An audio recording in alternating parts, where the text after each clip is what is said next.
For the next topic, so we have here an example of series parallel circuit. Okay, so for series parallel or combination ng series circuit and then parallel circuit. So for this example, at point A and B, between point A and B is meron tayo ditong parallel and then series circuits. Okay? So, find the total resistance value. So, pag ganito yung ating circuit, uunahin muna natin ngayon yung nasa loob niyan na nakaparallel. So, where 3 parallel kay 6, so pwede natin siya i-consider as R prime. Okay? For R prime, since parallel sa 3 and then C6, so 3 multiplied by 6 divided by 3 plus 6 is equals to 2 ohms. Okay? Then after nyan, kapag nakuha na natin to, kung i-redraw natin yung circuit, magsisiris ngayon yung R prime kay 18 ohms. So, consider natin as R2 prime, si R prime, series kay 18 ohms. Substitute the value. R prime is equals to 2 plus 18 is equals to 20 ohms. So, yan is for the R2 prime.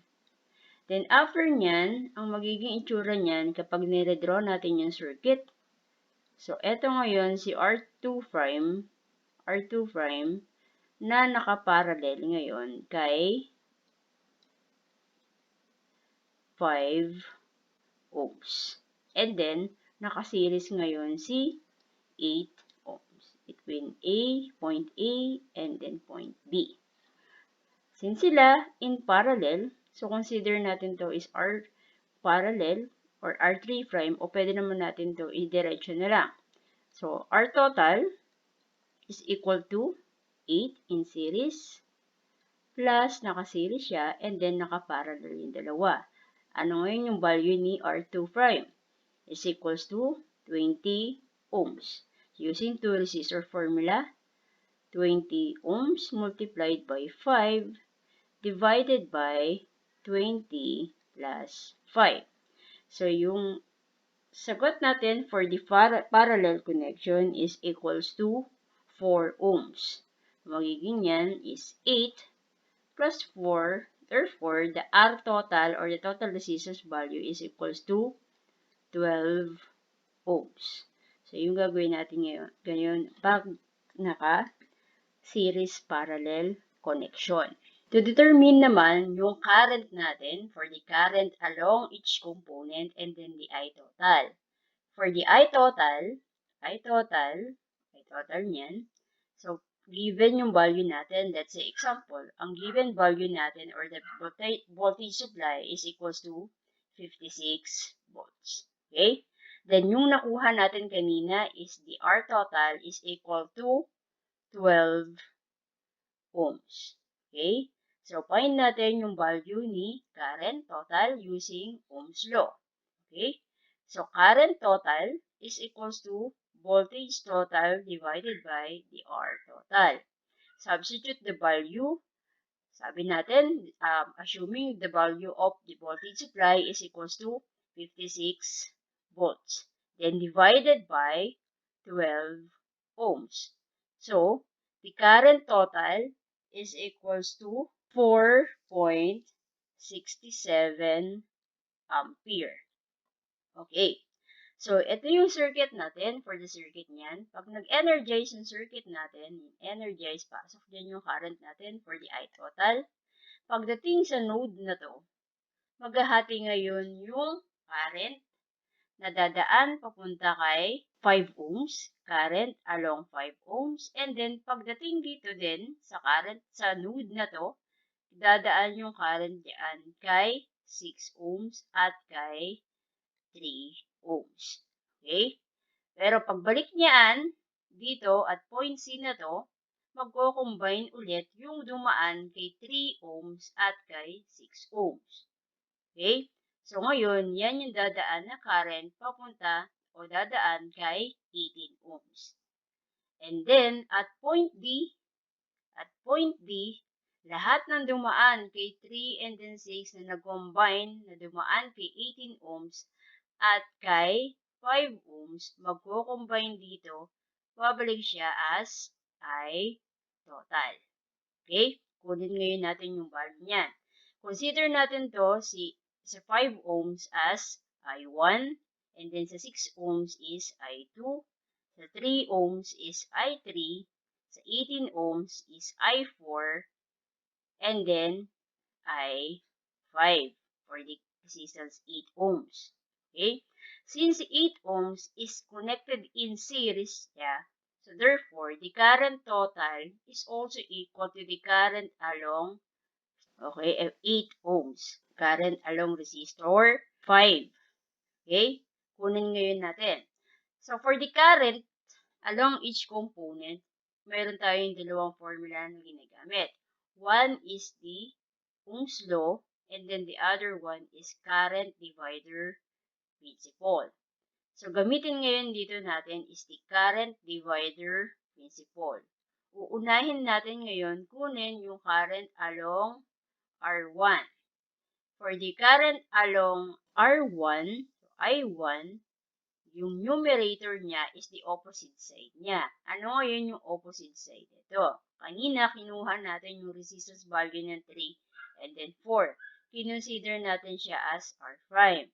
Then, after nyan, nakaseries si R prime kay 18 ohms na kinonsider natin siya as R2 prime.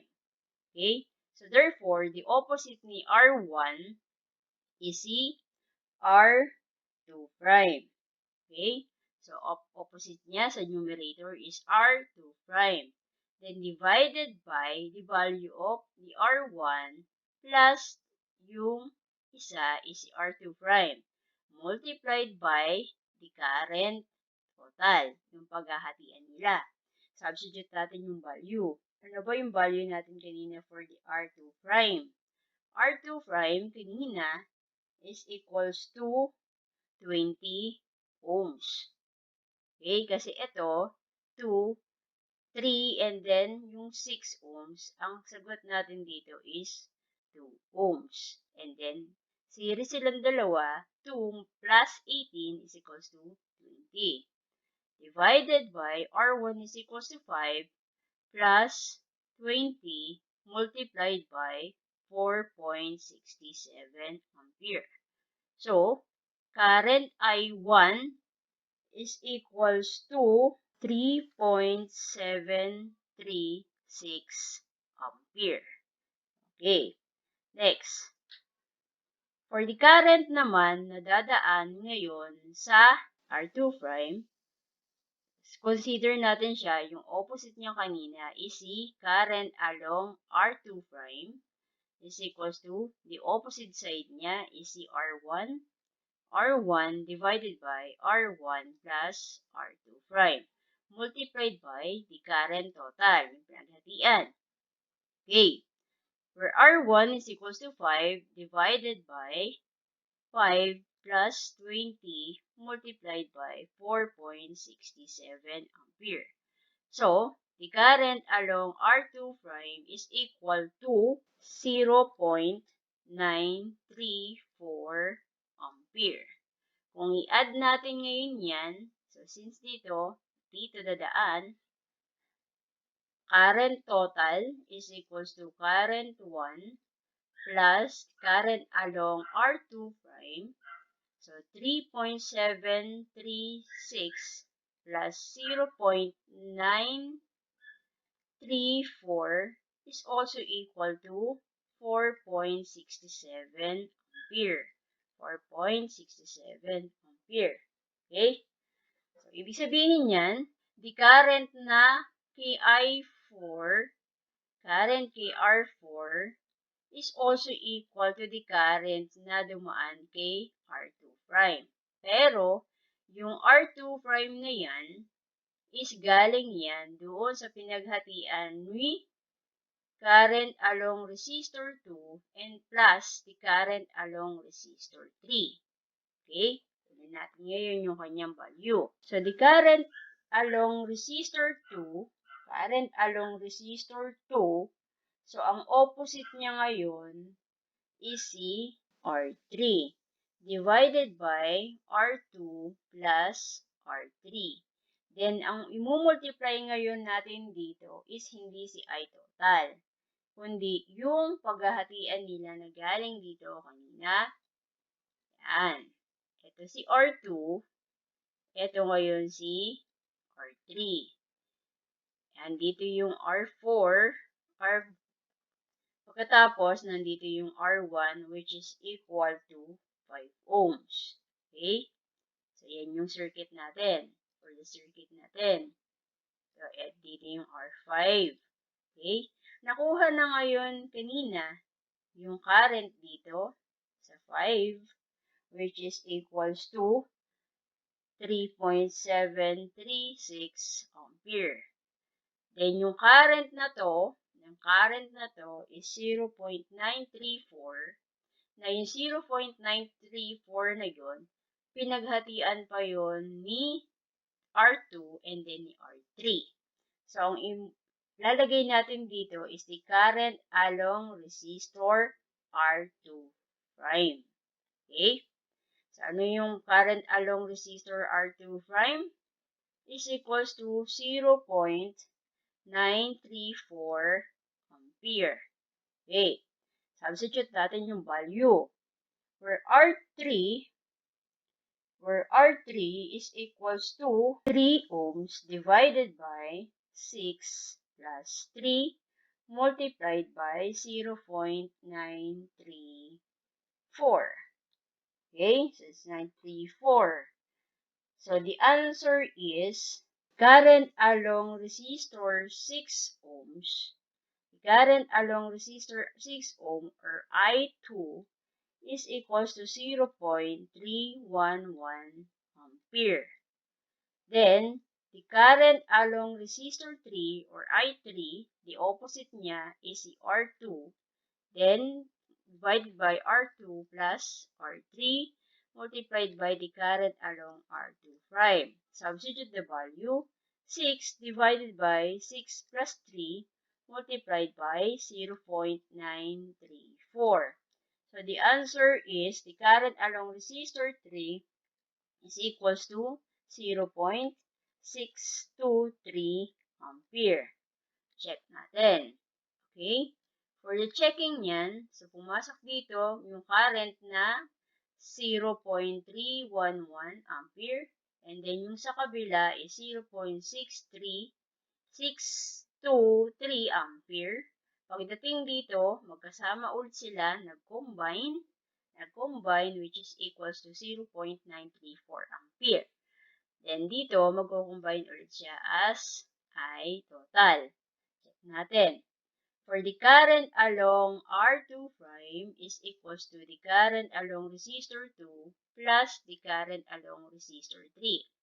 Substitute. So, 0.311 plus 0.623 ampere. So, also equal to 0.934 ampere. Okay? So, same lang yun. Kuha. Another example for series parallel circuit. Example, for the circuit shown, calculate the unknown quantities such as the total power dissipated in a circuit is equals to 2.5 kilowatts. Okay?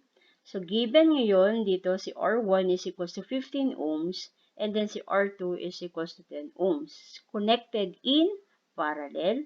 And then si R3 and then si R4, considered as Rx, is unknown, connected sila in parallel. Na kapag nakuha natin yung value nitong dalawa na nakaparallel, at ito is magsisiris sila para makuha mo ngayon yung R total. Pero, ang problema natin dito is wala yung value ni R4 or the Rx. Okay? Ang given sa value natin is the voltage supply and then the power total. Okay?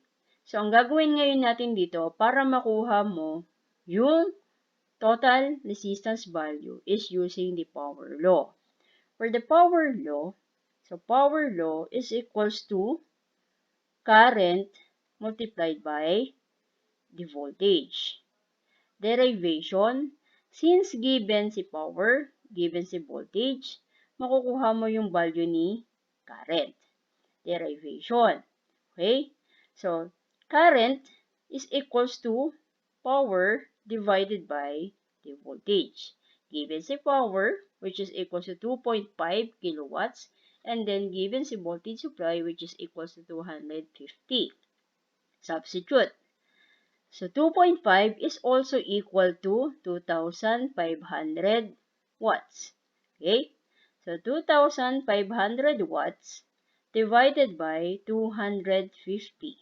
So, therefore, the current drawn in the circuit is equal to 10 ampere. Ngayon, may value ka na ngayon ni current, which is equals to 10 ampere.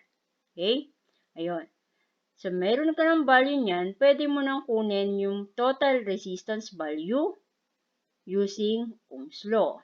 Ano ba yung formula natin for the resistance value? So, R total is equals to voltage total divided by the I total. Substitute the value. So, 250 volts divided by the current total is equals to 10 ampere. So, therefore, the total resistance value is equals to 25 ohms. Now, meron ka na ngayong value ni R total, where R total, kapag siya in series, kapag nakuha natin ito, so consider natin to is R prime, where R prime is R1 parallel kay R2. So, R total is equals to R prime plus R2 prime. Pag nakuha natin yung value nito, consider as R2 prime. Pero, wala tayong value nito. Okay? Kukunin muna natin yung value ni R2 prime using this formula. Okay? Kunin natin yung value ngayon ni R1 na nakaparallel kay R2, consider as R prime. Okay? So, R prime is equals to R1 multiplied by R2 divided by R1 plus R2. Substitute the value. So, 10 multiplied by 15 divided by 10 plus 15. So, R prime is equals to 6 ohms. Okay? Kanina nakuha natin yung R total niya using Ohm's law, where R total is equals to 25 ohms. Kapag nakuha natin ito, consider mo siya as R prime na, eto na yon. And then, pag nakuha itong R3 na nakaparallel kay Rx, magiging R2 prime. Okay? So, R total is equals to R prime plus R2 prime. Derive natin yung formula. Nakuha mo na yung value ni R total and then the value of R prime. So, pwede natin itong ilipat, i-transpose sa kabila. So, magiging from positive, magiging negative. Para may value ka na ng R2 prime. R2 prime is equals to R total minus R prime. Substitute. R total is equals to 25 minus R prime is equals to 6. So, therefore, the value of R2 prime is equals to 19 ohms. Okay? So, nakuha mo na ngayon yung value niyan. Pero, ang kailangan nating hanapin is the value ni Rx. Okay? So, pwede natin gamitin dyan is 2 resistor formula. So, kung kinonsider natin siya as R2 prime is equals to magiging R3 multiplied by Rx divided by R3 plus Rx. Derivation ng formula natin. So, since may given ka na ngayon dito, nakuha mo na yung value nito, and then given si R3, ang halapin natin na formula is for the Rx. So, pag ganito, ang problem natin, derivation ng formula, i-multiply natin both side yung formula natin sa denominator niya, which is R3 plus Rx.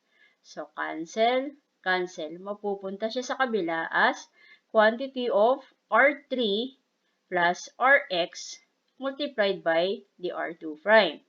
Then, yung naiwan sa kabilang side is R3 multiplied by Rx. Pagkatapos, distribute. Distribute sa R3 and then kay Rx. So, R2 prime multiplied by R3. So, magiging R2 prime multiplied by R3 plus R2 prime multiplied by Rx is equals to R3 multiplied by Rx. So, since ang hinahanap natin is the value of Rx, eto, pwede natin i-transpose sa kabila. From positive, magiging negative. So, R2 prime multiplied by R3 is equals to R3 prime multiplied by Rx minus R2 prime multiplied by Rx. So, meron na dito silang common, which is yung Rx natin. Okay? So, for Rx, since common sila, pwede natin siya as i-quantify. Okay?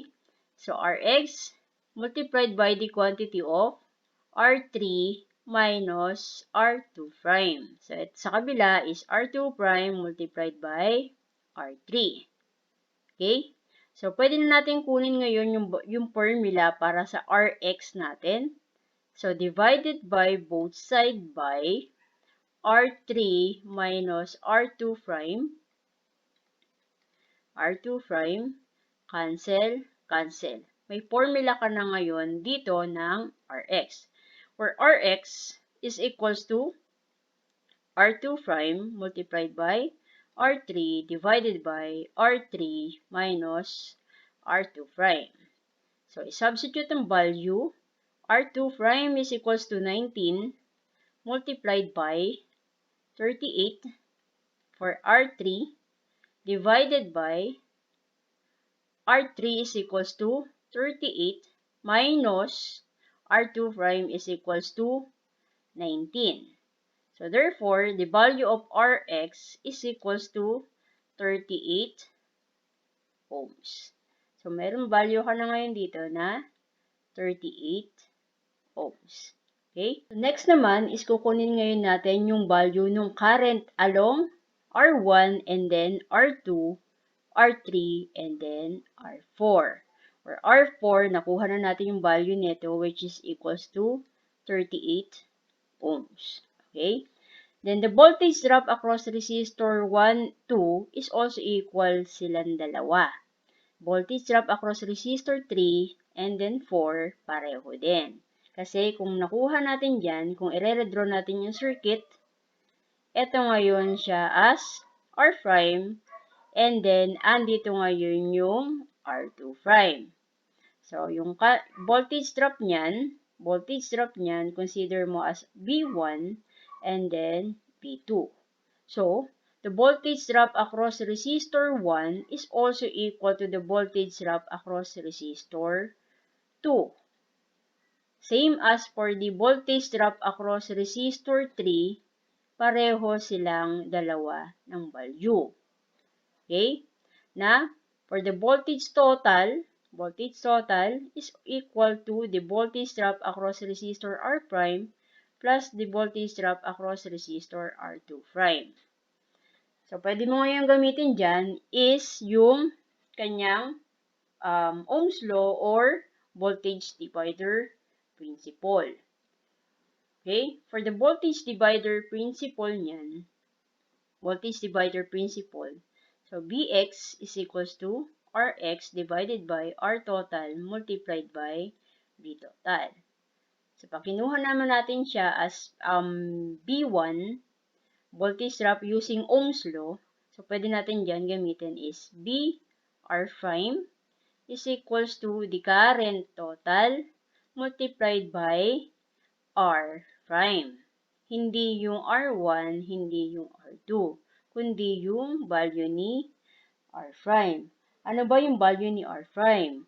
Value ni R prime is equals to 6 ohms. Ang value ni R2 prime naman is equals to 19 ohms. Okay? Substitute yung value. Kanina, yung I total natin is equals to 10 ampere multiplied by the value of R prime is equals to 6 ohms. So therefore, the voltage drop across R prime or in voltage drop across resistor 1 and then 2 is equal to 60 volts. Okay? For the voltage drop across resistor R2 prime is equal to the current total multiplied by R2 prime.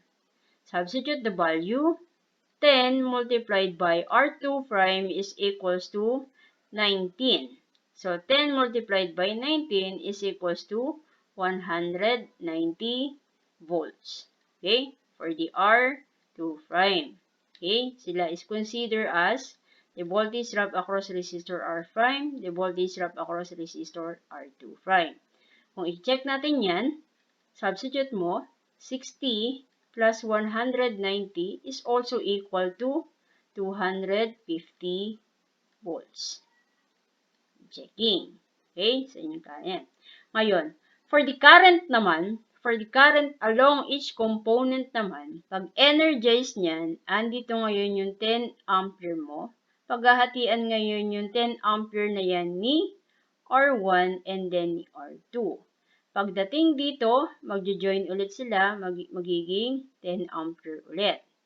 Pagdating dito sa node na to, paghahatian ulit silang dalawa ni R3 and then the R4.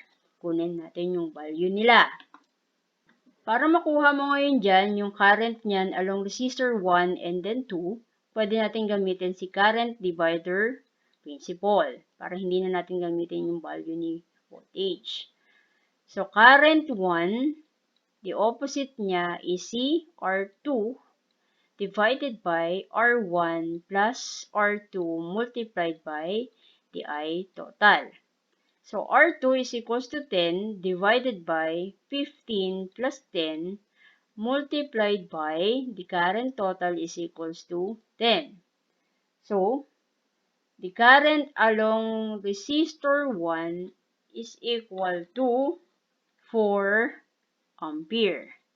For the current along resistor 2 naman is, the numerator niya is si R1 divided by R1 plus R2 multiplied by the I total. Substitute the value. R1 is equals to 15 divided by 15 plus 10 multiplied by 10 ampere. So, the current along resistor 2 is equals to 6 ampere. Okay? So, yung current na dumaan kay R1 is equals to 4 ampere and then dito naman is 6 ampere. Okay? Pagdating dito, naging 10 ulit sila. Pagdating dito, paghahatian ulit ni 3 and then ni 4. Para makuha mo ngayon dyan yan, so R3, I3 is equals to, the opposite niya is si R4 divided by R3 plus R4 multiplied by the I total. Substitute the value.